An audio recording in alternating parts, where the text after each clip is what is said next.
Estás escuchando El Dollop, parte de Sonoro y All Things Comedy Network. Este es un podcast bilingüe de historia americana en el que cada semana yo, Eduardo Espinosa, le contaré un suceso histórico estadounidense a mi primo Brian Espinosa, que no tiene idea de qué va a tratar el tema. Y hoy tenemos invitados. Así es. Está repitiendo invitación aquí el señor Ángel Garmont, que estuvo en el episodio de Atari. Qué gusto verlos de nuevo. Estoy muy contento de compartir espacio y un honor estar cotorreando con ustedes. Ya, güey, ya. Personas. Sí nos caes bien, güey. Ok. Nomás quería asesorarme. Y tenemos también a Omar Benítez de invitado. Muchas gracias y también un honor. Ay, con Ángel, no, de verdad que para mí esto me cambió la vida. No, muchas gracias. Un placer estar aquí y qué lindo escuchar el intro en vivo, ¿no? En vivo. Y pues Omar y Ángel son parte del proyecto de la Histeria de México, junto con Diana y el Kevin, que está en la producción, y no sé quién más está involucrado. Pero para toda la gente que lleva desde que empezó el Dollop diciendo hagan algo así, pero de México, ahí está, se llama la Histeria de México, vayan a escucharlo. Y Brian ya estuvo invitado, también yo. Así que grandes episodios, grandes episodios los dos. Y tentativamente, hoy que está saliendo este episodio, está saliendo el de Lolo en la Histeria de México. Ajá. Right. Y si no, pues espérese que salga. Sí, si no, no pasa nada. Pero ahora sí, empecemos. Me hace bien el corazón ver a los pequeños peleando por dinero. Tráeme el cinto. El estado de Washington promulgó una ley que declaraba ilegal molestar o acosar a un pulpo. ¿Dónde sentamos a estos seres menstruantes? No nos vayan a embarrar. Dijo que los saltamontes sabían a nueces y les quitaba las patas y las alas y les podía hacer mantequilla. Ajá. Aquí ya hace un pendejo. La chinga de mi boca. También se puede quemar, ¿no? Es combustible la caca. Llegaremos a eso eventualmente, pero... Tres o más personas desnudas que no sean del mismo sexo no pueden estar juntas. Espera, estás hablando en presente. Eso no ha terminado. Malditos salvajes incultos. Junio de 1864. William Henry nació en Texas. Su padre se llamaba Charles, su madre Margaret. Después de la guerra civil en 1865, pudieron elegir sus apellidos porque pues, eran afrodescendientes.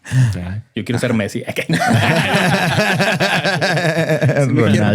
Ronaldo. Sí. Y eligieron el apellido de Ellis. Entonces William Henry ahora ya se llamaba William Henry Ellis. Porque pues los esclavos no tenían apellido. Okay. Entonces el apellido Ellis fue elegido probablemente por algún antiguo capataz blanco que a lo mejor los trataba bien. Y dijeron, mira, ese güey sí era chido. Oye, pero ahí sí les queda la pregunta de ¿tú de quién eres? ¿Y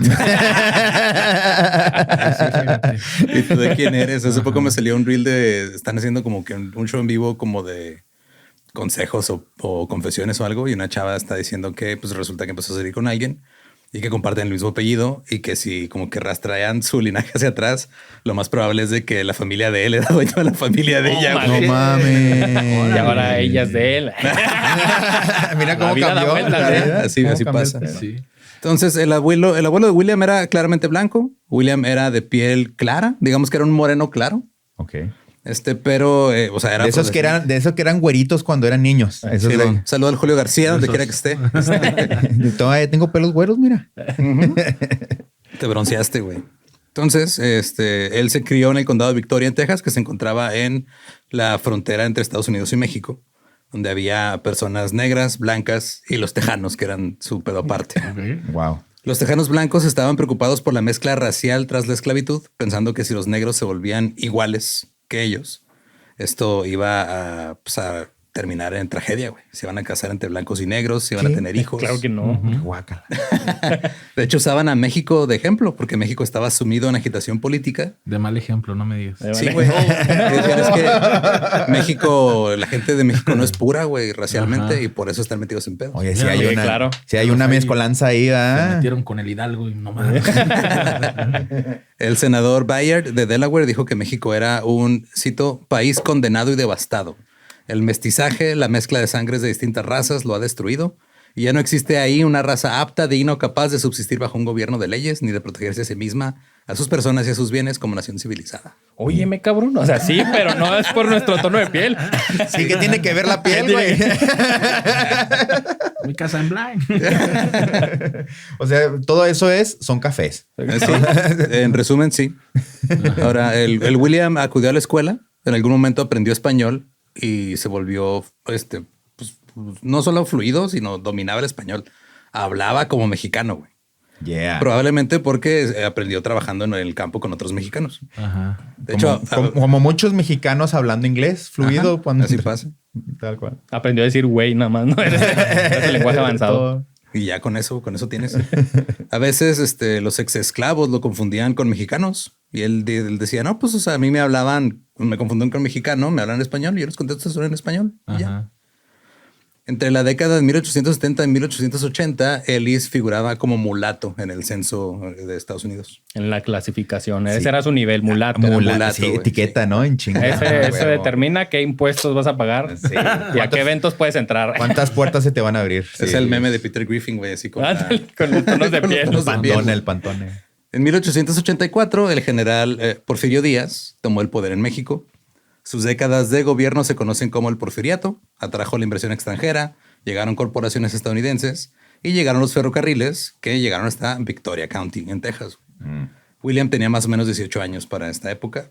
Los ferrocarriles le abrieron el mundo a los ahora hombres libres como nunca antes, porque pues antes era muy difícil moverse, aun siendo un hombre libre ya después de ser esclavo. Ajá. Los trenes seguían segregados, pero William se hacía pasar por mexicano en los trenes. Ah, perro. Era más Paga doble. Paga doble, güey, ¿no? Salió mal. Sí. Y si quería pasar desapercibido, pues no tenía que haber ahí nadie que lo conociera. Ajá. Y esto era difícil en su ciudad natal de Victoria. Entonces William consiguió un trabajo con unos comerciantes de algodón y pieles y aprendió el oficio. Se fue a México a trabajar allá. Trabajó como traductor. Hay algunos detalles que medio faltan, pero sabemos que andaba en México trabajando. En un call center. En un consejo. Así es. Sí. Y los estadounidenses desconfiaban de hacer negocios en México porque pues decían que pues, la gente estaba ahí medio salvaje todavía. Chale. Ve su tono de piel como... Es que es todo eso. Ellis vio una oportunidad y comenzó a hacer negocios con mexicanos y empezó a subir pues su nivel de ahorros. O sea, el güey ya tenía dinero, empezó a trabajar así, pues haciendo chambitas o haciendo cosas de comerciante, traduciendo. Ajá. Luego se mudó a San Antonio y ahí abrió un negocio como comerciante de pieles, lana y algodón. Ahí publicó un anuncio completo en el periódico, de la página completa, lo cual quiere decir que pues traía varo. Entonces, Una morra, ¿no? y ahí se inventó el PM. Ahí salió el PM. Y esos diarios, ¿no? De hecho, El güey es Prieto Moreno, pero ese es PM, güey. Él lo inventó. Entonces publica su anuncio completo para decir, tengo este nuevo negocio, los que quieran venir a trabajar, cáiganle. Yo soy mexicoamericano y mi nombre es Guillermo Enrique Eliseo. Órale. Ajá. William Henry Ellis, nada más es la traducción que le digo a los gringos para que no se me confundan. Okay. Ah, perro. Muy Sí. mexicano de su parte. ¿eh? Sí. Perry Ellis. Órale. Y empezó a frecuentar el lugar más exclusivo de la ciudad, que era el Hotel Menger, donde todos los comerciantes, toda la gente de dinero iba ahí a cerrar tratos, iban ahí, cotorreaban, se echaron unos drinks y ahí lo recibían como, ¿tienes dinero? Órale, chido, cale Guillermo. Y los tejanos en esa época supuestamente evaluaban la raza usando el sentido común, según ellos. Va. Cito, nuestra gente sureña de alta alcurnia jamás tolerará en igualdad de condiciones a ninguna persona que esté remotamente manchada con sangre negra. Ay, Ah, caray. Pero no ponen la misma objeción a otras personas de piel morena o oscura como los españoles o los cubanos. Entonces si eres negro o ex esclavo, no te me acerques. Ajá. Pero si hay sangre española, no hay pedo. Ajá, pero si eres español, cubano, latino, cáele, no hay bronca. Ok. Sí se puede confundir. Sí, güey. Estamos diciendo que este güey se hacía pasar por mexicano. Y así empezó, güey. Sí. Pero él solo está tratando, o sea, si te pones a pensarlo, es una historia de un güey que se volvió como estafador por necesidad. Porque eso, me hago pasar por mexicano o mi vida va a estar de la chingada porque ve cómo nos tratan a los negros acá, güey. Ajá. Sí. Entonces dijo, no, pues por necesidad voy a decir que no soy. me hago pasar por mexicano antes que vivir como mexicano. Que de hecho, o sea, eso es lo que le llaman, así se le dice passing. O sea, así le decían en esa época. Y también todavía pasa, o sea, con familias todavía passing. Sigue passing. Con familias pasa sobre todo con la segunda generación de familias de migrantes. Que, o sea, llega así los papás que dicen, a ver cómo le hacemos y nos metemos a Estados Unidos a trabajar en el McDonald's, aunque tengo un doctorado en no sé qué chingados. Y luego ellos lo que hacen, como para defender a los hijos o protegerlos, es no les enseñan nada de su cultura y aprenden todo gringo para que naturalicen, pasen, entre comillas, como gringos. Güey. Ya. Ok, sí. Entonces, este güey lo que estaba haciendo era, pues, porque era muy común con, entonces, si eras un ex esclavo afroamericano, porque no nomás los negros eran esclavos, también había de otros orígenes. Sí, claro. Sí. Y eras de piel ligeramente clara, era mucho más probable que te fuera bien en la vida que si no, güey. Dice. ¿Cómo ves? ¿Cómo ves al muchacho? Desde su privilegio. Es gracioso porque es cierto. Sí, me va de la neta. Para los tejanos no solo se trataba del color de piel, sino también de su posición social, su reputación, el cabello, la voz, cómo se vestían. Analizaban todo eso y luego sobre eso decían, este güey si es negro o no. A ver, tengo aquí un Kentucky. ¿Qué vas a hacer? Una vez definida la raza de una persona, era difícil cambiarla. Ser acusado de ser negro era terrible. Y el acusador podía ser demandado por difamación si no era cierto. Si no se podía probar en un tribunal, uno desconfiaba de acusar a alguien que fue, o sea, yo no podía llegar y decir, es que el ángel es negro. Y luego si me llevaba a juicio y yo perdía, güey, me veía yo mal por acusar a alguien de algo tan horrible. ¿Cómo te atreves? Sí. Qué vergas que el veredicto es, eres negro o... qué culero. Le dijiste a alguien que eres negro, ¿sabes? Sí, ese es el veredicto. Y había un elemento más, que era que una vez que ya te habían tratado como blanco, pues el blanco que te ha tratado como blanco no quería admitir que se había equivocado. Claro. Miren lo que blanco. Sí, y dice, no, o sea, yo es que, o sea, no iba a admitir que había tratado con un negro y que le habían hecho pendejo, güey. Entonces hay varios niveles ahí en varias capas en la cebolla del racismo. Sí, nunca subestimes el racismo, ¿eh? Sí, no. Los tejanos representaban el 20% de los habitantes en San Antonio y el estatus ahí dependía más de la riqueza. Si tenías propiedades, los blancos te trataban bien y te trataban como latinoamericano, español, etcétera. Si no tenías propiedades, eras Eras una. Barras. Sí, básicamente. Les decían greasers, que era como malvivientes. Así como la película de Grease. Como grasosos. Pues sí. De ahí. Oye, sí, o sea, todo se basaba en no tenías propiedades. ¿Tienes propiedades? No tienes propiedades. O sea, sí. Pues ahorita también. Es el pedo es más clasismo que racismo, pero el racismo también está ahí, güey. Una cosa no se pelea con la otra. Puede haber clasismo y racismo. Puede ser ambas. Sí, claro. Williams hizo pasar por mexicano y cubano con buenas conexiones. Y después de que Williams se fuera a San Antonio, su hermana y su padre también se mudaron para allá. Su padre trabajaba como portero en un edificio. Y en el censo, ya, o sea, todos los de la familia de William están registrados como personas de color, menos William. Él estaba registrado como blanco. Como el dueño. Deje pasar al dueño, por favor. Don Guillermo. Pásele, señor Guillermo. Empezó a conocer a gente influyente, se involucró en la política republicana y en 1888, a sus 24 años, pronunció un discurso promoviendo la construcción de una escuela bautista para personas de color. Era carismático, era buen orador, fue ascendiendo poco a poco en el Partido Republicano de Texas, que hay que recordar que en esa época los republicanos fueron los que terminaron con la esclavitud. Luego se voltearon, mi cabrón. No. Mejor no. Jornadota. Y fue nominado como candidato republicano para el distrito 83. El problema es que ese distrito era el que correspondía al condado de Victoria, de donde él era, güey. Entonces, aunque unos periódicos decían, sí, el mexicano Ellis, estos decían, no, ni madre, ese güey es negro. Nosotros sí lo conocemos. Ajá. Entonces se hacían artículos de él diciendo que era un aspirante a la legislatura, que era un aspirante de color. Entonces no lo ponían como mexicano o cubano, lo ponían como negro. Y pues William perdió. Ufas. Por negro. Por negro. ¿Qué? Desde ahí. Negro. Mi candidato es negro. Exacto. Posteriormente, pues ya de ahí dijo, ok, me voy a alejar de la política. Ya me metí en pedos. Posteriormente comenzó a trabajar con Henry Turner, quien intentaba convencer a los negros de que abandonaran Estados Unidos y emigraran a Liberia. William está más chido. Le decía, allá está toda madre aquí. Allá los negros son blancos. William consideraba emigrar, pero pensaba que los afroamericanos podrían mudarse a México. No tenían que irse tan lejos.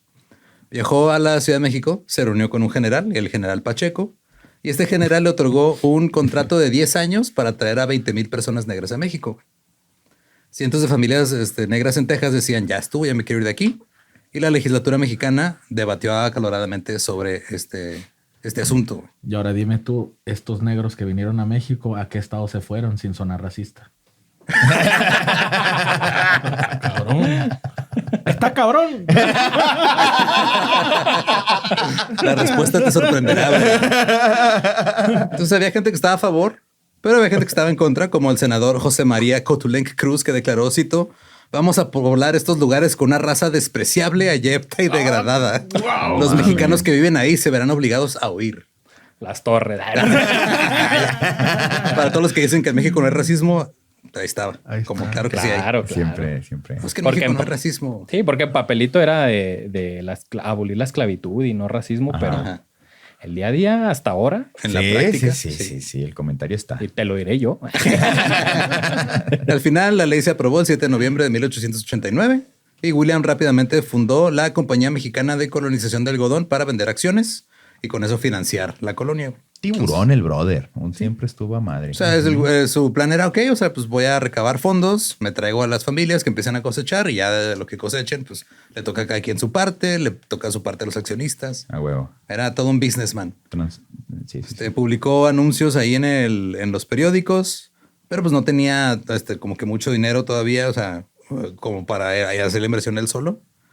Y pero esto sí lo volvió a poner en el ojo público. La gente decía, ese güey sí, ya lo había visto antes en algún lugar ahí. Y la gente empezó a señalar sus anteriores relaciones con el Partido Republicano. El Galveston Daily News informó, cito, el señor Ellis es un mulato atractivo de unos 30 años. Ay, güey. Y es una 30 figura años. destacada en los círculos políticos de San Antonio. Dallas Morning News informó, cito, no es un capitalista mexicano, es un político republicano bastante astuto. Wow. Sí. Se la andaban cromando bien a gusto ahí, güey. Para Chido, entonces ya buena- miles de buena personas prensa. decían, pues es que, o sea, había como que estos reportajes, unos decían, no, es que este güey es mulato, no, este güey es mexicano, pero sea lo que sea, tiene dinero, entonces Tiene dinero. es mío. Y está bien bueno. O sea, Está guapo, sí. está guapo. Mulato atractivo en la misma frase. Uf. Y dinero. dinero. Ya para entonces miles de personas querían mudarse, pero entonces murió el general Pacheco y el gobierno mexicano canceló el contrato. Ay, pues al menos murió feliz. A gusto. Y luego en 1893 Estados Unidos cayó en una depresión económica y los clubes de colonización se multiplicaron porque la gente quería irse. Por esa época a William le negaron el pasaje en el vagón para blancos de un tren que viajaba de Ciudad de México a Laredo. Esto ocurrió una vez que el tren cruzó la frontera ya hacia Estados Unidos. O sea, de Ciudad de México a Nuevo Laredo, todo bien. Pero ya para cruzar a Laredo, lo mandaron para atrás. Señor, váyase para atrás aquí. Desde este lado, güey, huele feo. Ajá. Alguien de ahí dijo, no, al que estaba revisando los boletos, no, es que ese güey es un político mexicano rico. Ajá. Pero aún así le dijeron, ni madre, te vas al vagón para personas de color. Ni el todo tu dinero. No. Se Y cubre. se le quedó grabado ese trago amargo y jamás lo olvidaría. Él seguía viajando con frecuencia a México. Cuando iba a México decía que era estadounidense. Decía que era el hijo legítimo de un magnate ferroviario que se llamaba Collis P. Huntington. Pero estando en Ciudad de México, evitaba acercarse a otros estadounidenses nomás. Iba con Para puros que no se mexicanos. dieran cuenta que es, pues, Simón. que es fake. Así es. Y había un cierto aire europeo. Digo, era el porfiriato, le mamaba todo el pedo francés y la chingada. Y así que William dijo, ok, me voy a empezar a vestir como les gusta el idear a los políticos mexicanos. Y se empezó a vestir con sombrero de copa y capa. Perro. Don Guillermo. Don Guillermo, güey. Don Guillermo, sí, cierto. Entonces, cuando se llegaba a topar a algún gringo en México, les decía, qué tranza, soy cubano. Ajá. Pero nada más a los gringos les decía eso, a los mexicanos decía, qué pedo, soy gringo. Ya a los gringos les decía, ¿qué pedo? Soy mexicano. Soy cubano. Soy cubano. Cubano, sí. Y se quitaba el sombrerito y se ponía otro. Y a los cubanos les decía, de regreso a tu isla. William decía, cito, México no tiene prejuicios raciales desde el punto de vista social. El negro puede ocupar cualquier puesto que sea capaz de desempeñar y no hay discriminación contra él en hoteles, ni en lugares de entretenimiento, ni en el transporte público. Solía frecuentar un club que era como para puros británicos y también, o sea, gente europea de negocios. Ahí conoció a un hombre español que tenía una enorme hacienda en el norte de México y necesitaba trabajadores. Eran chingos de miles de hectáreas, y estaba transformando esas hectáreas en tierras de cultivo, poniendo canales y haciendo estructura para irrigación y todo el pedo. Y este güey tenía conexiones con el Porfiriato. Era una compañía la que formaron que se llamaba la Corporación Tlahualilo, que fue ahí en Durango. Dije que la respuesta te iba a sorprender, güey. ¿Te los imaginabas en Durango? Sí.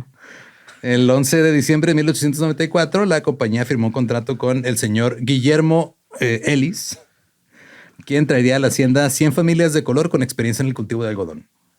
Madres. Le dieron a Williams un anticipo de $5,500, que serían como unos $160,000 de ahorita más o menos, y empezó a contratar personal. Entonces ahí está una caricatura de él en el periódico, y por ahí en uno de esos, es un extracto del Economista mexicano, y por ahí viene así la compañía algodonera Tlahualilo, no sé qué. Tlahualilo. Entonces, Brazos negros de los Estados Unidos. Contra todo pronóstico, empezamos a importar gente a que cultivara. Qué chingón. Pero entraban como empleados, ¿no? Ya Ajá, no como eran personas libres. Sí. Ajá, güey. Negocio para todos. Y entraban bajo un modelo de lo que le llaman profit sharing, que era, pues, o sea, de lo que saquemos era como una especie de cooperativa. O sea, lo que saquemos de ganancias se reparte entre todos. Digamos que era como pago de utilidades. ¿Quién iba a pensar Algo en el así. sueño mexicano? El sueño mexicano, güey. Híjole. Para los esclavos. Maldición. Ya. Todo iba tan bien. En enero de 1895, sus empleados llegaron a Tuscaloosa, Alabama. Empezaron a hablar con otros agricultores negros de la zona para hablar sobre esta nueva oportunidad de irse a la chingada de Estados Unidos. La chingada Veracruz. Y el 25 de enero, cientos de personas negras llegaron a la estación del tren para abordar lo que llamaban el tren al paraíso con destino a México. Los blancos vinieron a ver qué pasaba y se notaba que los negros ya no planeaban regresar a Texas, güey, porque dicen que, cito, oyeron el abuso más abierto e insultante contra los hombres blancos en toda la comunidad.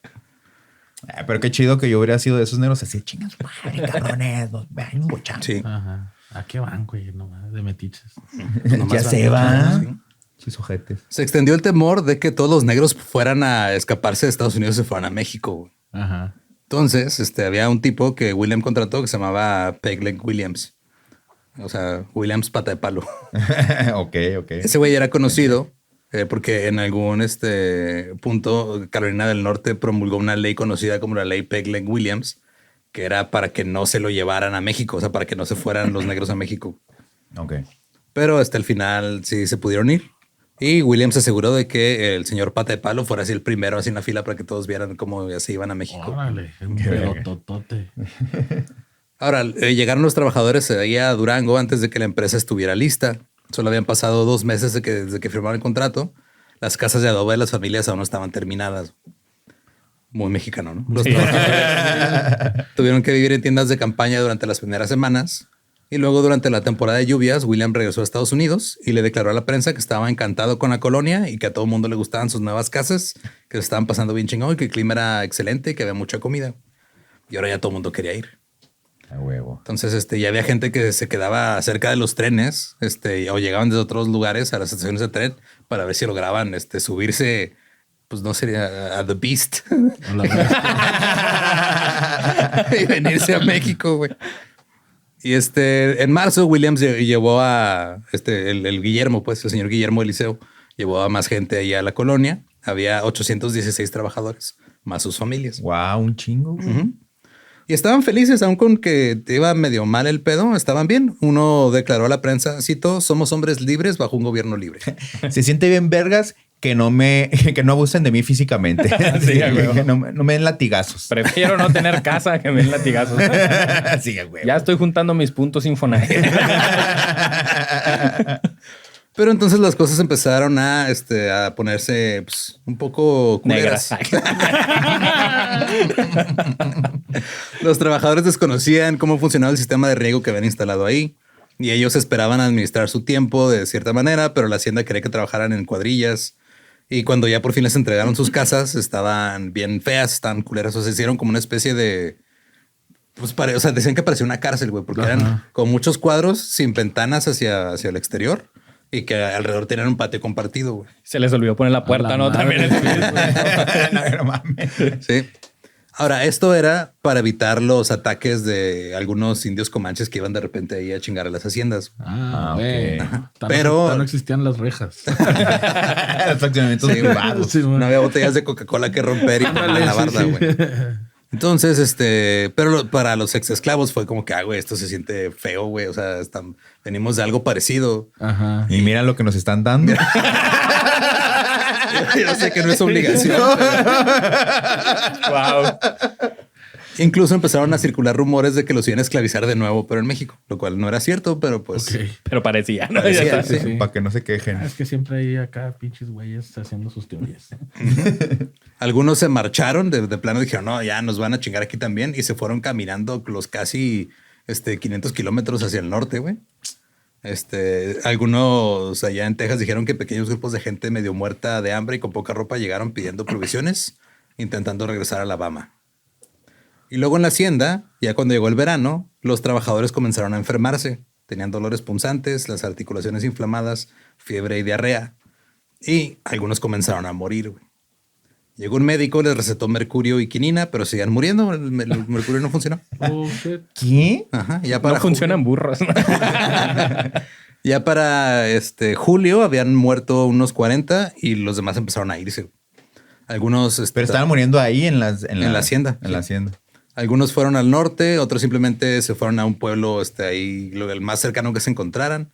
Estaban enfermos y las autoridades mexicanas les hicieron pruebas y tenían viruela, güey. Órale. Y ahora ya esto también estaba siendo reportado por periódicos estadounidenses y se convirtió en un mini incidente internacional. y el PM de aquel tiempo, Black Beetle. El presidente Cleveland le ordenó al ejército que enviara raciones. México detuvo las raciones en la frontera, no dejó que llegaran a Durango. Entonces los Estados Unidos dijeron, bueno, pues, mándanos de regreso a nuestros enfermos. a nuestros Gente. enfermos. Y los pusieron en cuarentena cerca de Eagle Pass, Texas. Eran 400 personas más o menos los que regresaron. El gobierno de Estados Unidos le dijo a Texas, pues tira paro a este cargo. Y Texas dijo, no, güey, No hago paro. no hago paro. Y hicieron lo mínimo que pudieron. Hasta que en agosto el Servicio de Hospitales de la Marina dijo, bueno, está bien, nosotros entramos ahí. Pero luego se los llevaron para experimentar con ellos. Oh, shit. Ajá. ¿Los van a usar? Si no, para que me los presten. Sí, güey.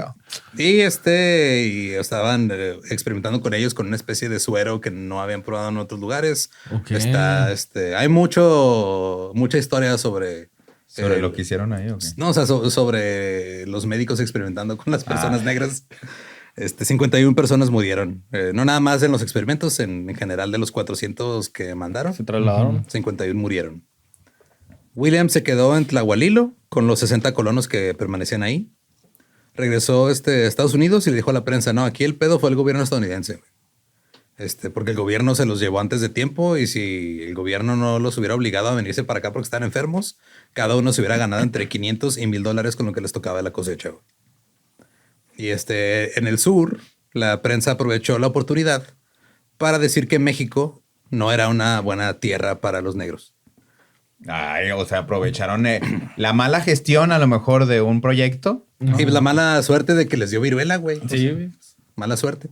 Y empezaron a decir que realmente si se iban a México les iba peor que en Estados Unidos. Mejor esclavos. Que en Estados Unidos, sí, en Estados Unidos tenían muchas oportunidades. Esclavos sanos. El diario El Victoria Advocate escribió que la hacienda era como una prisión, pero 1000 veces más bárbara que la esclavitud. Y el periódico Alabama Courier informó, cito, esta es la tierra del negro. Debería aceptar el sol del sur y los campos de algodón y convertirse en un ciudadano más útil. Verga. Nadie le preguntó a los trabajadores qué opinaban ellos. Claro, pero pues de cierta forma sí tiene sentido que el americano supremacista diga, oye, me estás dejando sin mano de obra, ¿no? O sea, no todo. Pues es que después de, pones, ya, terminan entre comillas con la esclavitud, porque sigue siendo legal, nada más tienes que ser prisionero. Entonces, terminan con la esclavitud y luego viene toda la época de Jim Crow, que es de cómo les quitamos derechos a estas personas que son libres ahora. Y luego sus oportunidades que les daban era mucho lo que, no sé si vieron la película de Sinners, pero este pedo del sharecropping, que es de, pues ahí tienes la tierra y la trabajas, güey, pero o sea, realmente no puedes hacer otra cosa más que esto. No, y te pago con sistemas, ahí sistemas de su propio dinero, ¿no? Simón. Entonces, o sea, la vida, aún después de que abolieron la esclavitud, seguía siendo muy mala la vida, güey. Entonces, ellos decían, no, eso es lo que te queda y quédate, que si te vas a México te vas a morir de viruela, mejor quédate aquí. Sí, te conviene. Aquí. Que es mala la tierra. Ajá. Pero los 60 colonos que se quedaron allá les fue bien y se terminaron integrando a la comunidad en Durango, güey. Ándele. Entonces, si tienen algún amigo en Durango más moreno de lo que es un mexicano, probablemente Viene venga de ahí. ascendencia de la compañía algodonera de Ellis. No por eso se tiene que apropiar de él. Déjalo en paz. Su amigo. Freeman. Y al final a Ellis sí le fue bien, o sea, sí agarró algo de dinero con la cosecha, repartió dinero con los demás y buscó nuevas oportunidades. Fue y compró una fábrica de muebles, que era la fábrica en esa época más grande de México. Okay. Fabricaba muebles para estadounidenses, para exportación. Troncoso. Troncoso. Para exportación y catafixia. Pilar de su negocio, estrategia de negocio, las catafixias. Y también se convirtió en el representante mexicano de la Hotchkiss Arms Company, que era un fabricante francés de armas que vendía armas a México, al ejército y a la policía. Y luego se mudó a Nueva York. Dijo, ok, ya me está yendo chido, me voy para allá. Allá llegó con el nombre de Guillermo Enrique Eliseo. Y en Nueva York en esa época vivían más o menos unos 300 mexicanos y unos 2,000 cubanos. Pues ya todo el mundo se ubicaba, ¿no? Así. Y la gente de Nueva York creía que Latinoamérica era una tierra de riquezas, así que él encajaba en ese perfil porque pues traía su bigote acá, extravagante, siempre y su con capa. su capa, güey. Usaba joyas y siempre llegaba regalando puros a todos lados. Puro cubano. Claro. Habano. Buen compa. Sí, güey. Pero amanecía diciendo que tenía, o sea, era, según le convenía, era mexicano o cubano, pero ya quería el güey tirarle a ser cubano más que mexicano. Porque en esa escala social, el cubano era más blanco que el mexicano. Maldición. Simón. ¿Y ahora? Pues mira, Trump se los quiere apropiar, entonces no sabemos. Bueno, ya va para... Entonces todos veían al Guillermo como alguien que pertenecía a la clase alta latinoamericana. Los cubanos llevaban tiempo luchando por la independencia de España y los estadounidenses estaban nomás vigilando a ver qué iba a pasar. Los revolucionarios cubanos eran respetados. En 1897, William publicó un artículo en el que afirmaba ser el líder de un grupo mexicano que se había unido a los insurgentes cubanos. Hubo un reportaje que decía, cito, Ellis tiene el rango de capitán en el ejército insurgente y va a regresar a México en breve para planear otra expedición a Cuba. Esto sí se lo sacó a los huevos. Eso no era cierto. No, era bueno para la historia. Avengers Doomsday va a regresar. Y cuando lo entrevistaron, él decía Cuba va a ser libre. Y luego en su oficina tenía colgado un retrato del líder de la insurrección cubana. La prensa neoyorquina lo describía como un exitoso hombre de negocios tanto en Cuba como en México y como alguien que apoyaba a la insurrección. Y los cubanos eran considerados más blancos. Eran los más blancos de todos los latinos. Okay. Así que William ahora estaba tratando de que dijera, no, soy cubano. Okay. Soy más cubano que mexicano. Porque hubo un caso que llegó a corte y el juez terminó diciendo, ok, los mexicanos son legalmente blancos en Estados Unidos.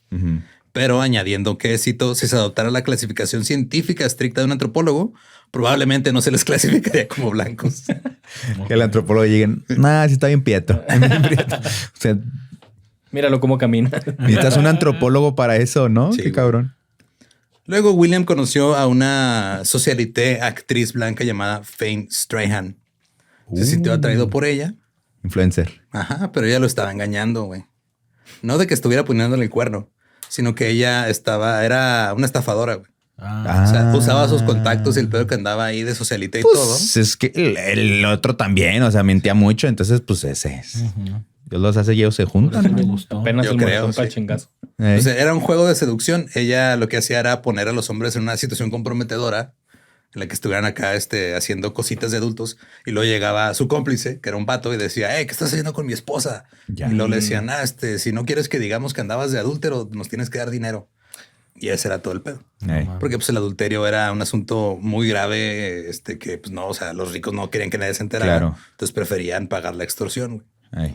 Después de manipular a William por meses, Fayne se dio cuenta que era negro. Ándale. No sé cómo se dio cuenta que era negro.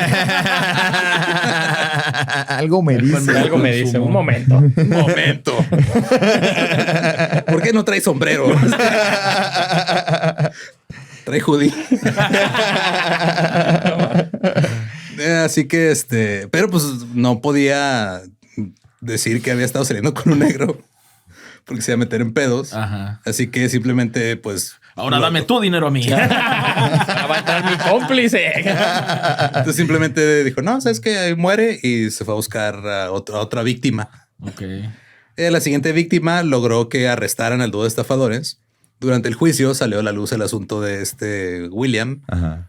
Y en el juicio se mencionó que el cómplice de Fein había dicho que William era negro y Fein dijo, no era negro, era un caballero cubano de porte refinado. Y la madre de Fein también le dijo a la prensa que claramente no era negro, que era cubano. Y William se salvó porque los blancos no querían que otros blancos supieran que era negro y que se había hecho, que había estafado sin querer a la estafadora. Qué fuerte la alarma de la palabra negro, ¿no? Sí. Como gatilla. ¿Qué? ¿Dijiste, ¿dijiste negro? No es negro, no es negro. No, te lo juro. no es te negro. lo juro que no. Qué fuerte. Más o menos en esta época, William se asoció con un hombre que compraba compañías de agua y se convirtió en presidente de la New York and Westchester Water Company. Otra vez les fue muy bien. Ahora hizo dinero gracias a ser dueño de compañías de agua. El problema con William es de que, sí, o sea, se hacía dinero y también se lo gastaba en chinga. Era despilfarrador. Le Sí. gustaba el pedo. Aún mantenía contacto con su familia, lo cual no era común para alguien que estaba intentando ocultar ser negro. Lo que les decía hace rato, ¿no? En la comunidad afroamericana, el que te aceptaran como blanco o que pudieras como que deshacerte de ese pedo racial que te jugaba en contra, a ellos le decían como ir al otro lado. Y ellos ya saben que, ese güey fue al otro lado, ya no nos va a hablar, güey, ya, o sea, Ajá. Sí, porque se puede meter en pedos. Claro. Ya mejor déjalo que le vaya bien. Simón. Ya ni le hables. Y Pero este güey sí les hablaba, ¿verdad? Ajá, este güey seguía, les mandaba, o sea, siempre estuvo en contacto con ellos, les mandaba dinero, güey. O sea, siempre trató de, o sea, Sí, alivianaba su barrio, Sí, dices tú. Ajá. sí, de repente en los viajes se los llevaba, los hospedaba en otro lugar, pero, o sea, el güey Ya. era, o sea, sí, o sea, genuinamente el pedo ese de que vámonos de aquí y me llevo a los que sean y les ayudo y veo cómo funciona, si era auténtico. O sea, Simón. ese güey sí quería tirarle paro a su gente. Después conoció a Ida Sherwood en mayo de 1903 y se casó con ella. También le decían Maud. Ahí está. El anuncio de su casamiento en el periódico decía que se habían conocido en Inglaterra y que ella era de la nobleza, pero en realidad era de Jersey City y su padre era un güey que trabajaba en el puerto. O sea, postureo nomás. Otra Sí, o sea, vez. le dijo así de, mira, llevo 30 años diciendo que soy cubano. Vamos a decir que eres de la nobleza inglesa y ya no hay pedo. Ajá. Y ella era blanca. O sea, sí, blanca. Entonces nadie iba a dudar. Sí, iba a decir, claro que sí. Y ahora, si bien no era ilegal casarse con alguien de otra raza en Nueva York, no era muy bien visto. O sea, en esa época había unos clubes o bares que se les llamaban Black and Tan, que era como donde se iban a mezclar los hombres negros con las mujeres blancas. Y aunque no era ilegal, de todos modos llegaba la policía a chingarlos de algún modo. Y pues obviamente ella sabía que William era negro. La hermana de William los iba y los visitaba, se quedaba con ellos, llevaba a sus sobrinas, o sea, y luego Aida no tenía familia, se había quedado, o sea, nada más tenía a su papá y su papá murió 3 semanas después de la boda, ya de enfermo y viejo, y no hubo otros familiares de ella en la boda, así que nadie se le hizo raro que dijera, claro, pues no, es inglesa y nadie vino a la boda porque están muy lejos, no sé. Sí. Poco después de la boda, William viajó a Inglaterra para la coronación de Eduardo VII y ahí conoció a un general etíope que representaba al emperador Menelik II, emperador de Etiopía. William dijo que a lo mejor en Etiopía hay una oportunidad de negocio. Empezó a tratar de como que llevarse bien con Francis Loomis, que era el subsecretario de Estado de los Estados Unidos, porque estaba buscando como un propósito diplomático para su viaje. Ok. Entonces se enteró que el Departamento del Estado iba a ir para allá. Dijo, ok, pues yo me voy a lanzar. O sea, él dijo, a ver cómo me acoplo aquí, pero... Me ahorro el viaje, Sí. ¿no? Y la prensa empezó a escribir que William estaba tratando de, pues, como que establecer el camino para tener unas relaciones internacionales entre Estados Unidos y Etiopía. Etiopía estaba buscando modernizarse. William le propuso al emperador la creación de un banco nacional. Ok. Dijo, mira, tú ármate un banco nacional. Yo te tiro paro a manejarlo, güey, los primeros años y luego ya te lo quedas. Ya se lo queda el gobierno. Y ahora, por primera vez en su vida, ser negro era una ventaja, güey. Ah, güey. Ahora sí soy negro. Sí, no tenía que aparentar Los nada. engañé. Entonces no se sabe qué tanto le dijo al de ella de la neta soy negro y me lo estoy haciendo güeyes. pero sabía mínimo como... No, y era algo que les daría confianza porque proponía más el negocio, ¿no? O sea, que los negocios, la neta, somos hermanos, iguales, somos iguales. hermanos, mano. Vamos a robarles varo a estos vatos blancos. Sí. Y luego también se llevó a su sobrino que se llamaba Charles, que se acababa de mudar a Nueva York para trabajar con William. Charles también tenía la piel un poco más clara y se hacía llamar Carlos Eliseo. Okay. Y decía que había nacido en Monterrey. A huevo, el regio, mamalón. Monterrey, México. Épale. Sí. William regresó a Etiopía a principios de 1904 y les dijo a los periodistas ahí en el muelle que había hecho acuerdos para las minas de diamantes, muchas tierras, y que iba a establecer el Banco Real de Abisinia y que iba a ayudar a controlar los asuntos financieros del país. Y su plan realmente era poder establecer una colonia para personas negras en Etiopía, lo cual suena muy raro. Yo sé que suena muy paradójico, pero su pedo es de vamos a sacarlos de acá, están pasando mal y vamos a llevarlos allá. Wow, cuando escuchabas que históricamente África dijera, tráetelos, aquí nosotros. Tráete raza acá. Sí, están batallando, vente a África. Claro. Intentó convencer a Loomis de que lo enviara de regreso para llevar el tratado y lo firmaran y todo, pero Loomis dijo, no, va a ir mi hermano, güey. Porque pues gobierno y nepotismo. El hermano de este güey de Francis Loomis se llamaba Kent Loomis. Entonces William, muy inteligente, dijo, ok, está bien, güey, chido. Empezó a buscar al hermano de este güey, se hizo compa de él y se empezaron a llevar súper chido, güey. Ya de repente andaban de viaje juntos. Se hospedaron en un hotel que era nada más para blancos. Nomás una cama. De hecho, sí, güey. Muy blanco de su parte. Muy blanco de su parte, sí. Se hospedaron en un hotel que era solo para blancos y ahí William se registró como hawaiano. Ese güey estaba sacando así necesidades donde fuera. Así.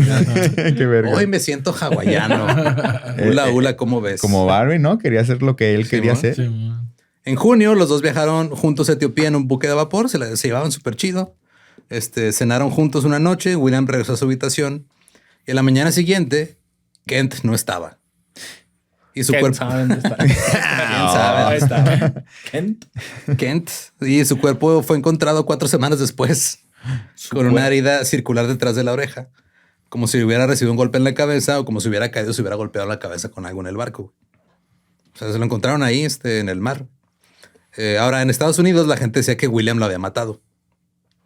El Pacific Monthly informó, cito, lo que incrementa enormemente el misterio del asunto es la presencia a bordo del barco de un tal W.H. Ellis, un hawaiano o negro de fortuna fabulosa. O cubano o mexicano. Puede ser cualquiera. O duranguense. ¿Por qué un mensajero que portaba un tratado de gobierno habría elegido como compañero asistente a un hombre de orígenes extraños y de tez oscura? Ese era todo el misterio, güey. Wow. Se le veían las negras intenciones. Decía, negras intenciones. Ese güey. ¿Sí? ¿Por qué cargó con él tanto tiempo? ¿Sí? Se observó que los hombres estaban juntos todo el tiempo, que eran amigos muy íntimos y que habían compartido camarote en el barco. Y la historia diría que eran pues muy amigos, no eran muy amigos. O sea, la negración hacía que se infundara más el clasismo, el racismo, ¿no? O sea, no son dos hombres amándose. Ese güey lo iba a matar porque si sabes, sí, o sea, exacto, sí, nadie iba a decir, pues simplemente eran dos viejos compartiendo amor. Y Francis Loomis sí defendió a William, dijo, pues güey, o sea, no hay ninguna evidencia de que hubiera habido algún pedo entre ellos. Todo parece apuntar que fue un accidente, que este güey se cayó del barco en la noche, andaba pedo o algo. Pero los tejanos ya traían en la mira al Henry. Muy controversita, ¿no? Sí, güey. Oh, yeah. El periódico Fort Worth Telegram reportó, cito, parece que el compañero de Loomis, W.H. Ellis, fue un político promotor negro en esta región de Texas, nacido y criado en Victoria. En estos escritos se le suele mencionar como cubano, pero aquí se le conoce como negro. Aquí le decimos negro. Tras la muerte de Kent, William llegó con el emperador, le entregó los documentos del tratado y le dijeron, mira, de regreso llévate estas cosas para el presidente Roosevelt. Le llevaron pues, animales exóticos. Negro. Okay. Regresó con cebras, babuinos, avestruces y un león. Llegó a Estados Unidos en octubre de 1904. Y pues él estaba también triste porque se murió su compa, ¿no? Ajá. Y él creyó que a lo mejor iba a ser un momento chido de que, miren, ya regresé y traigo esto para el presidente, pero toda la gente llegaba a preguntarle de ¿qué pasó? ¿Por qué no mataste? La chingada. Si es verdad que eres negro o no. Sí. Al grado de que un dramaturgo negro escribió un musical y en el musical había un personaje que era un comediante negro que se veía envuelto en una estafa relacionada con una colonia. Y en la obra, este personaje arrojaba a un estafador por la borda de un barco. Ya estaban haciendo así el entretenimiento. Adaptaciones. Ya estaban haciendo referencias a este güey. Su capítulo a La Rosa de Guadalupe ya. Sí. Sí. En 1905 se realizó el censo y los censistas solo registraron una persona negra en la casa de Williams. Una criada. Oh, el William. Está loco. Ya llegaron los resultados del censo. Ahora sí, ya oficialmente ante el gobierno estadounidense obtuvo sus actas de nacimiento y otros documentos para establecer que él y sus hijos eran blancos. Y con esto la familia se mudó a Mount Vernon, un suburbio predominantemente blanco, y le cambiaron los nombres a sus hijos. Guillermo Jr. ahora se llamaba, nomás le decían Ermo. Ajá. Okay. Carlos ahora se llamaba Sherwood, como lo pidió su mamá. Okay. Y pues su hija Victoria se sigue llamando Victoria. Se aplican ambas. Sí. Ahí. Empezó a tener algunos problemas económicos entre que gastaba y le seguía mandando dinero a un chingo de gente. Y sus planes para Etiopía no se concretaban. Y luego en 1905, 2 vecinos de su fábrica de muebles que tenía allá en Ciudad de México lo demandaron. Querían que tapara las fábricas de la ventana porque ya estaba abandonada. Y que las ventanas daban a la casa de los vecinos. Y pues querían que taparan todo para que no anduvieran ahí los indigentes asomándose. Cosas de esas. Ya, claro. Perdió el caso. Y luego un empresario mexicano lo demandó por una hipoteca que le debía. Un estadounidense por los derechos de una mina y otro por no haber pagado la renta de su oficina en México. Y luego el gobierno mexicano lo persiguió por evasión de impuestos. Okay. Así que el tribunal decidió subastar la fábrica para saldar la deuda. Luego en 1909 llegó un cobrador a su oficina que tenía en Nueva York. Se peleó con él. El cobrador resultó herido en el ojo y lo demandó por agresión. Que la verga le está lloviendo a mi compa. Sí, México estaba también sumido en una profunda crisis política. La fortuna de Williams dependía de que Porfirio Díaz se mantuviera en el poder. Porque era compita, ¿no? Sí, pues era compa de los comerciantes que están conectados con Porfirio. No.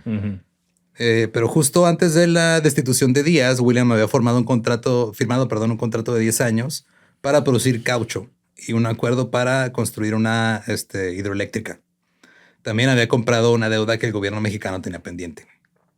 Luego transfirió la deuda a una empresa de su propiedad y vendió acciones. Y con ese dinero contrató abogados para presionar a México que pagara la deuda, lo cual se me hace bien vergas. No mames. Entonces, sí, güey, te tiro para yo compro tu deuda, güey. Y luego ya me la pagas a bonos chiquitos poco a poco. Y luego ni verga, güey. Ya contraté abogados, págame lo que me debes. Y con estas nuevas empresas, Williams podría haberse hecho muy rico, ¿no? Sobre todo con la hidroeléctrica y la fábrica de caucho. Pero todo dependía de que Díaz mantuviera el poder. Comienza la Revolución Mexicana y ahora, conforme iban cambiando todas las cosas en la política mexicana, William tenía que andar haciendo nuevos acuerdos y llevarse bien con nueva gente. Sí, claro. Entonces, durante los siguientes 10 años en México, pues después de que Díaz fue derrocado, Madero fue elegido presidente, luego Huerta derrocó a Madero, y luego hubo ahí muchos problemas. Andaba ahí unos pedillos. Unos pedillos revolucionarios. Algo ahí. Carranza derrotó a Pancho Villa en batalla, se promulgó la nueva constitución en 1917, luego la rebelión de generales sonorenses, luego fue asesinado Zapata. Durante todo este tiempo, William no sabía a quién irle, ¿no? Es que había un cagadero. Había un cagadero, entonces era de, no, pues ahora pues voy con este güey y me hago su compa y hacemos negocios. No, ahora ya llegaron y siempre no, güey. Villamelón, ¿no es el término? ¿No? Villamelón. Le voy al que vaya ganando. Así es. De hecho, sale por Pancho Villa, güey, Villamelón. De hecho, empiezan todos siendo amigos y luego se empiezan a pelear entre ellos. Entonces me imagino el William de ¿qué pedo? Pues ¿qué está pasando? Soy amigo de quién, güey. Simón. ¿Cómo es sabio este cabrón? Hasta parece que sabe cosas de la historia de México. Corría 1800. De hecho. La culpa es de Hernán Cortés, güey. Su contrato de la hidroeléctrica fue cancelado en 1913. Y en ocasiones de repente llegaban diferentes líderes a exigirle el pago de impuestos por la misma propiedad. Así de, y ese güey no sabe qué pedo. Y luego en 1916, la Oficina de Investigación de Estados Unidos comenzó a investigar a William por estar involucrado con asuntos de la Revolución Mexicana. Que la hace, cabrón.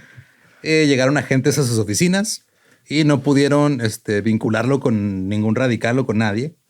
Pero dijeron que era, cito, al parecer un negro casado con una mujer blanca, o tal vez un mexicano, o tal vez el hijo legítimo de alguna mujer blanca de Texas. O tal vez un hawaiano, un cubano.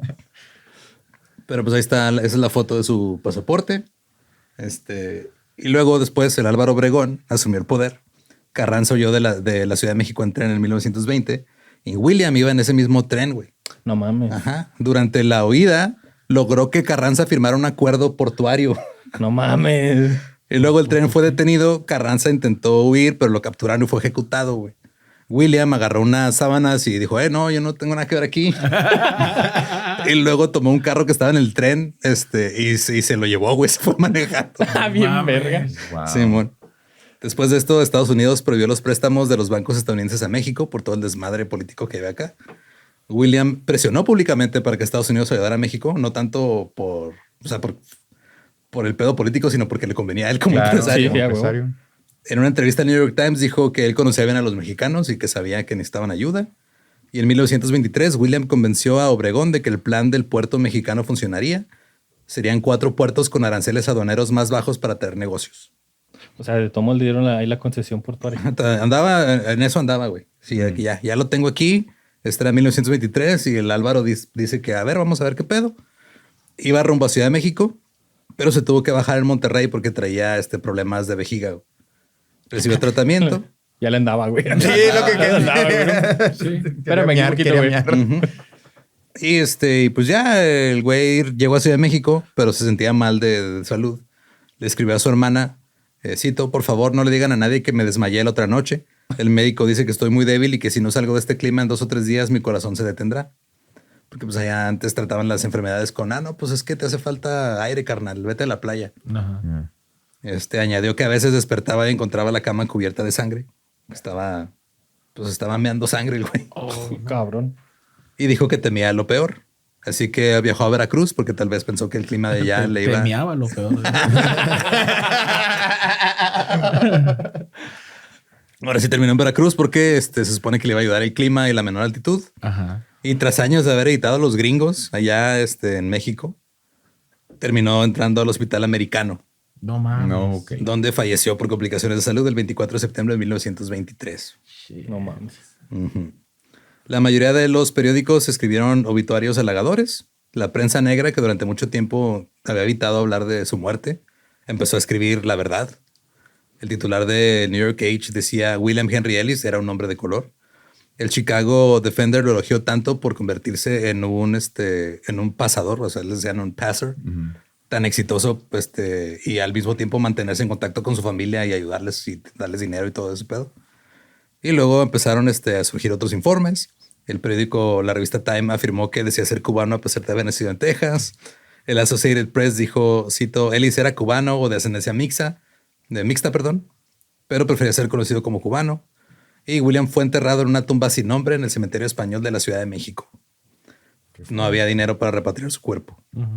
Cuando murió, le dejó unos $5,000 a Maud, a su esposa y a su familia, que pues era más o menos como unos, $150,000-$160,000 de ahorita, que es Una Está lana. bien, unos 2 millones y cacho de pesos, no está mal, güey. Sí, es un chingo para que no le ponga una lápida, ¿no? Oye, ¿cómo que no había lana? Oye, le dejó su afore, güey. Le dejó lo del afore y no le pusiste una lápida. El peor es que también dejó varias deudas, güey.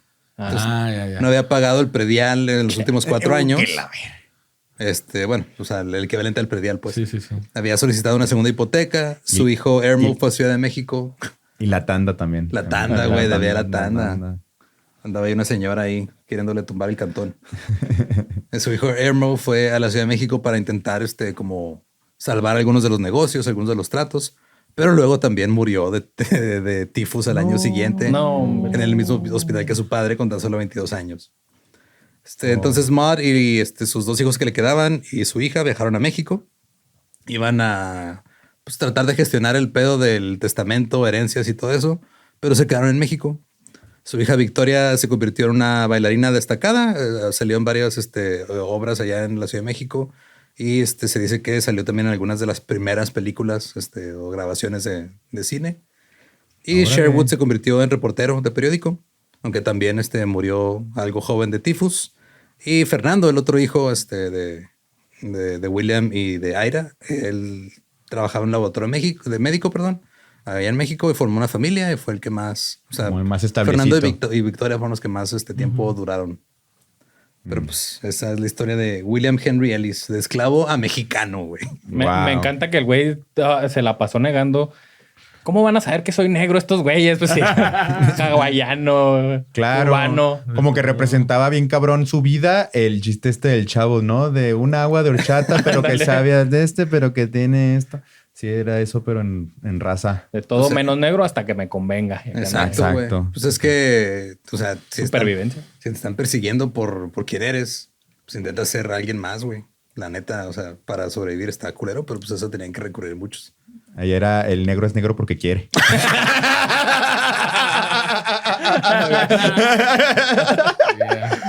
Pues ahí nos vemos. Ya ciérrale ya. Si quieren escuchar el episodio original en inglés de The Dollop, es el episodio 471, se llama William Henry Ellis y se grabó creo que en pandemia, estuvimos de invitados, Badía y yo, de hecho. Y a nosotros nos pueden seguir en todos lados como el Dollop. A mí me encuentran como ningún Eduardo. Y a mí me encuentran como Brian The Machine. Y ustedes, muchachos, ¿cómo los encontramos? ¿Qué hacemos? A mí me encuentran como Ángel Garmón en todos lados, chicos. A mí como buenas con el Catrín. Y ahí en la Histeria de México, nomás ponga la Histeria de México y le va a salir también. Así es. Y pues recuerden, si no conocen su historia, están condenados a no ser lo que quieren ser.